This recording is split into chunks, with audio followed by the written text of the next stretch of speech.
I need to know if I'm being reasonable or heartless here. My husband, 27, has a longtime friend who we'll call Bill, 31 male. The two met when my husband was 16, and from how they always tell the story, they've been inseparable. Bill is now married and lives nearby with his wife.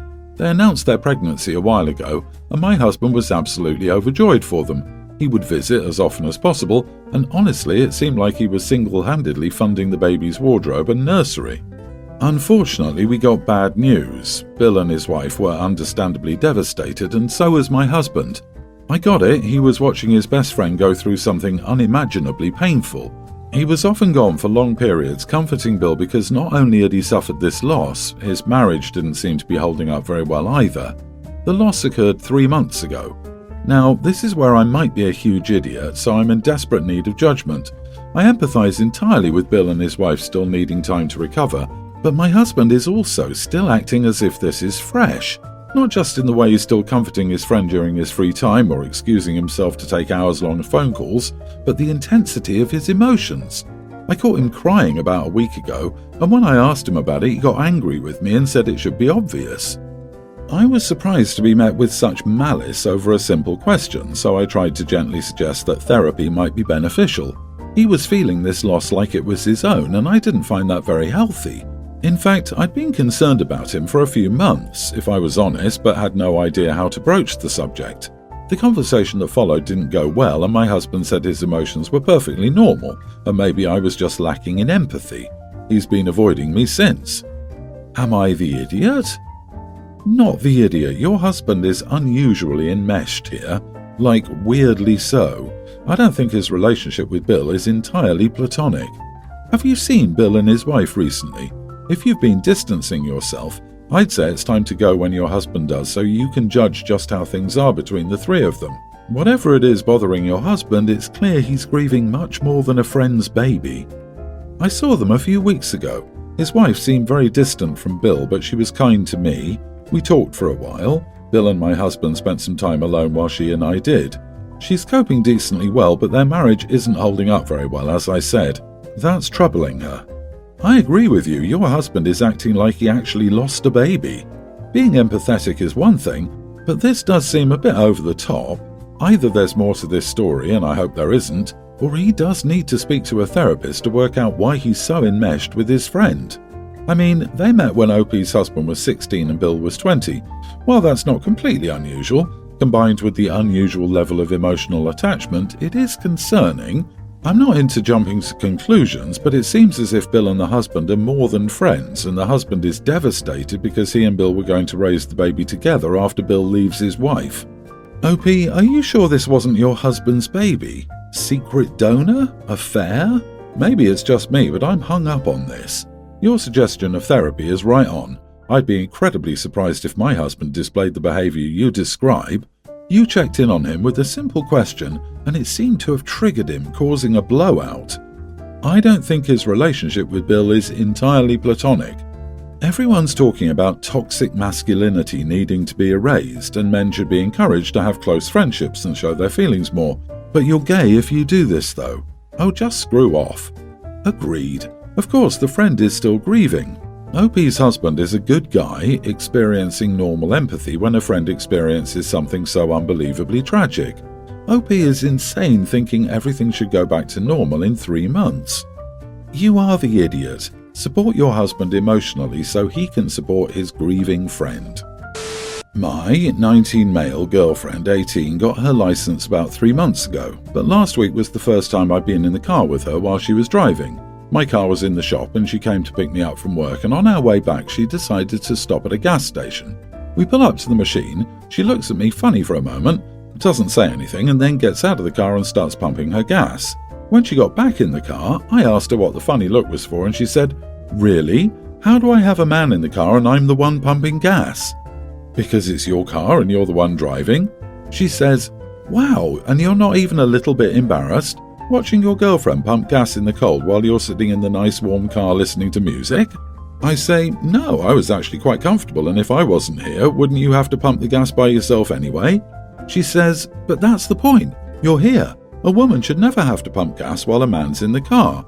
My dad, uncle, cousin, brother, nephew, whoever would have never done what you did just now. I say, well, I'm not them and I don't subscribe to that. Can we go now? Mind you, the whole time we were having this conversation, she hasn't even started the car. The gas station is filling up with cars and she's literally hogging a machine. She says, I'm not moving until you apologise. To make it even worse, the guy waiting in the car behind us walks over and politely taps on the window and says, Hey, sorry, are you guys leaving? She rolls down the window and asks him, If your girlfriend or wife was driving, would you still pump her gas? He says, Probably. And she looks at me in victory, and we finally move.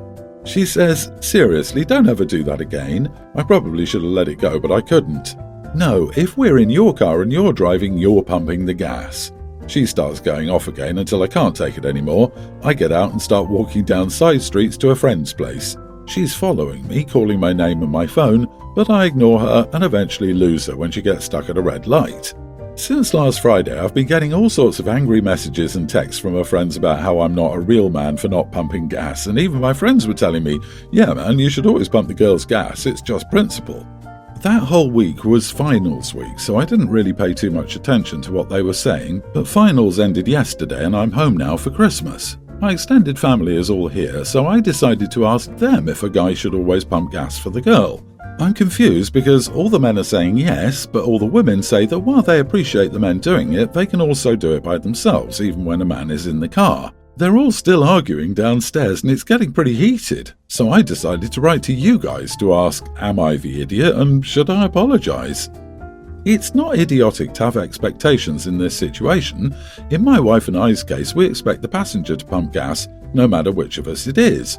But though your girlfriend's attitude that gender determines who pumps gas is rather old-fashioned, she becomes the idiot in how she made a public scene about it in an attempt to extract an apology from you.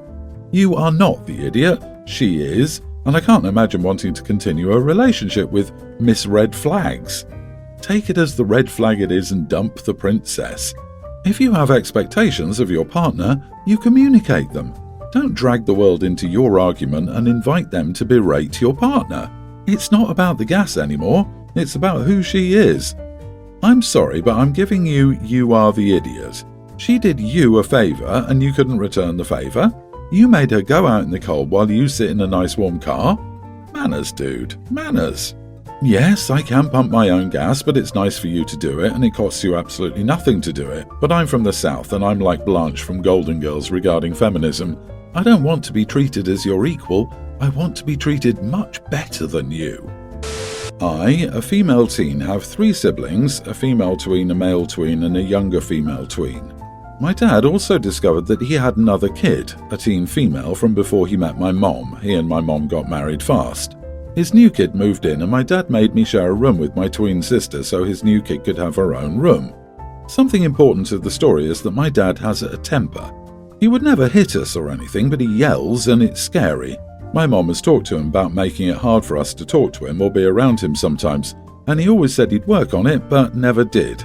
I moved in with my mom, they're divorced, because I didn't want to share my room and all of my dad's attention was on the new kid. My dad and I still texted and called a few days a week. Finally, he asked me to come over because he had something to tell me, and he wanted it to be in person. When I got there, he told me that he started therapy, parenting classes, and an anger management thing, and he wanted to let me know because he and I used to butt heads the most. I asked why he chose to do it now, and he said he was doing it for his new kid but still expected me to be happy about it. We've been telling him to control his temper for years, and now he's only doing it for his new kid. I told my dad he and his new kid could screw off, and I went back to my mom's house. My mom was waiting in the car the entire time. I haven't talked to him since, but he's still calling and texting me. My mom thinks I should be happy that he's finally working on getting better, even if the new kid was the reason, and that maybe I should give him a chance, but I don't want to. Am I the idiot for telling my dad he and his new kid could screw off? Edit. There was an incident with the new kid where he threw a temper tantrum, not related to her, and she freaked out and tried to run away. Not the idiot.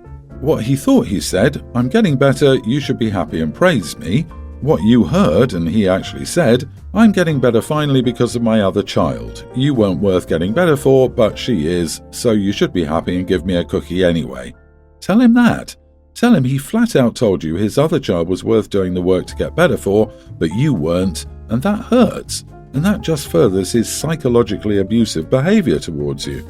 Also, if he honestly wants to get better, he needs to work on his relationship with all of his kids and not just the new kid, and expect the other kids to be happy he's slightly less abusive. You'll definitely need family therapy on top of individual therapy. So Dad has one of his temper rants and the new girl ran away. The caseworker's priority is to get the new daughter into a safe placement and then monitor her at times to ensure she's safe. So dear old Dad's parenting is being scrutinized by the state. It's probable that Dad is getting money from the state to house the daughter, and those betterment classes have probably been ordered by the court or caseworker.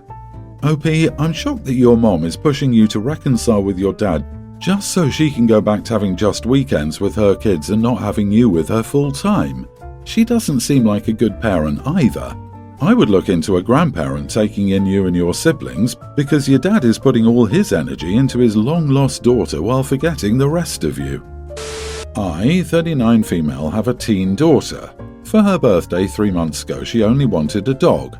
I don't mind pets, but I never really wanted any in my house. My daughter has always begged to get a dog or a cat, and up until this point I've said no. This time I really thought about it. She's a good kid, and I figured she was mature enough to take care of it. I agreed to get her a dog, but I made plenty of rules. The main rule was that she was the one who would take care of the dog, feeding, walking, and taking it outside. She was very happy about this, and we went to a local shelter. We ended up adopting a small mixed-breed dog who was quite friendly and overall well-behaved. We all grew very attached to the dog. I have a tween son as well, and he instantly fell in love with him. Everything was going well for a month. Eventually, the dog started peeing and pooping in the house. I would text my daughter about this, asking if she took him outside, and she would say she forgot. Since she was at school, I was the one who had to clean up the poo. This happened maybe 4 times. Each time I lectured my daughter about taking care of her dog. I made a point to emphasize that it was her dog, and she was responsible for him. There were also quite a few times when my daughter texted me from school saying she forgot to feed the dog and asking me to. On Friday, she went to school as usual. I walked past her room at some point and the door was closed. I heard the dog barking from inside the room. I let him out and texted her what had happened. She said he must have been in there and she closed the door without realizing it. The dog was fine, he was only in there for about 3 hours, but I asked her what would have happened if I didn't hear the dog. He would have been in there all day without water or food. I was very annoyed since I never wanted any pets. I made a heat-of-the-moment decision to get rid of the dog. I called my sister who lives 10 minutes away and loves dogs. I asked her if she'd take the dog, and I also said it may be temporary if my daughter proved that she was ready to care for him. My sister happily agreed, and I brought him to her house before work. Of course, I intend to take my kids to visit the dog, but I'm done taking care of him when it's supposed to be my daughter. I also feel the dog will be better cared for at my sister's house. I explained this to the kids, who were extremely upset with me. Both of my kids started crying and my daughter stormed off to her room. She's been extra mouthy to me all weekend and my son has been moping around. I feel bad for my son, who's very close to the dog and didn't do anything to deserve him being taken away. I do feel bad for my daughter as well, but she broke our agreement. Am I the idiot? You are the idiot. It seems like an odd decision to bring a dog into the house with a firm stipulation that a single family member is the only one to take care of it. Also, I would think par for the teenager taking care of a dog course would involve a few slip-ups, similar to what you've spoken of. Sending the dog off for what should have been your expectation in the first place feels unfair to the family and the dog. You never get pets for kids, you get them because you want them. At least your sister loves the dog, but you should only have gotten one if you were willing to take care of it. Did you help prepare her in any way? Help with feeding or walking schedules? Figure out what to do when she's at school and can't let the dog out? Obedience classes? Vet appointments? She needs help managing this new responsibility. As a parent, it's your job to teach her and guide her through it. You can't just throw this at her and expect her to succeed right away. Rather than making a heat-of-the-moment decision and rehoming the dog, you should have sat down with her and discussed ways to help her navigate this responsibility. Disagree. OP, you are not the idiot. Every step you've made seems perfectly reasonable. Your daughter is at the age where she can start learning that shirking responsibilities often has consequences, and you gave her plenty of chances. If she can get a job, she can take care of a dog. She just doesn't want the responsibility, which isn't great, but she was lying to herself about it. I, 18 female, want to take my close friend's boyfriend to my aunt's wedding across the country as a +1. My close friend, 18 female, is quite hurt by this. I've known her boyfriend, 18 male, and my childhood friend for 7 years while I've known her for 2 years. They've been dating for a year. Now, let me get to my reasoning of why I invited him. My aunt told me that I could bring a +1 that she would fully fund, so I thought of him, that he should come as he's already met my immediate family and my mother is quite close to his. Not only that, but I felt quite obligated to make him my +1 as earlier this year he'd made me his +1 to his dad's after event of his conference. My close friend, who's in the same circle of me in societies, finds this quite distasteful, even bordering on disrespectful. While I see it as only 2 childhood friends going to a relative's wedding, she may not. He's confirmed that he would love to come and that it's quite endearing, although my close friend has been acting quite peculiarly with me at events and dinners. Am I the idiot if I carried out this plan? You are the idiot. Your intention could be fully innocent, but you're taking her boyfriend on a date. If you don't think it's a date, then ask yourself why you didn't invite a girl. But honestly, you don't need a +1 for a family wedding, let alone someone you're not dating. I too wouldn't be comfortable with my friend going on a weekend trip away with my boyfriend. Seriously? Being a +1 to an evening event in your own town is far different than a wedding across the country, not only because it's a more serious investment of time and money, but also because weddings are romantic by definition. It feels like you're justifying this behavior because you've known him longer than her. Personally, I probably wouldn't want to be friends with you anymore. Sometimes we need to step back from our friendships a bit out of respect for the new partner. A what? A date? On what kind of misogynistic planet do you live? Oh, I forgot, it's beloved Earth, and the coincidence of your childhood best friend being male makes this a date. Bless you. This is the kind of men and women can't be friends crap. Bringing along a +1 isn't mandatory, but nice, and even if people ask if they're a couple, he's been her best friend for years. Her best friend is not a girl but a boy, and she has no boyfriend. So who do you bring? Your best friend, of course.